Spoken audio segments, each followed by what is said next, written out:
Hi, today I'm going to show you how to auto trigger Jenkins jobs using GitHub Webhook. So let's go to Jenkins dashboard and copy the address and go to the repository where you want to auto trigger. Go to settings and click on Webhooks, add Webhook and paste the URL and type the following message / and keep the content type as JSON. Click on add webhook. Now let's go back to the Jenkins dashboard and try creating a new item.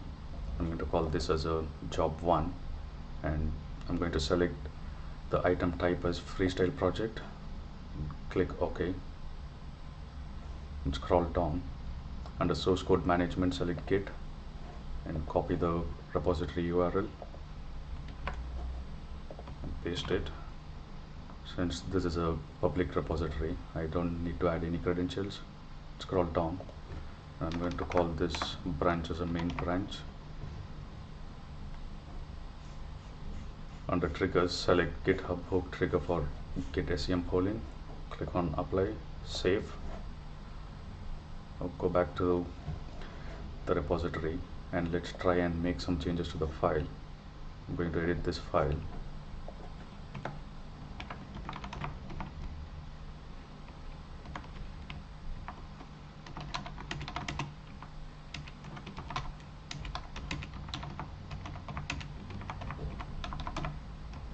So this is the message I want to update.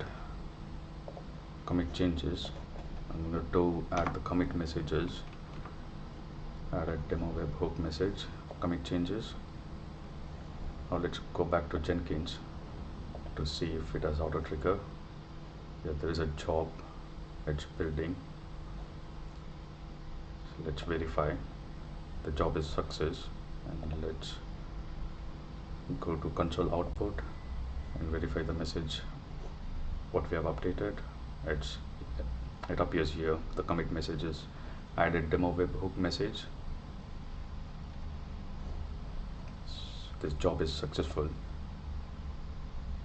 And let's go back to the repository and go to the settings and click on webhooks. Let's get a message as the last delivery was successful. So this is how we can auto trigger Jenkins jobs using GitHub Webhooks. Thank you.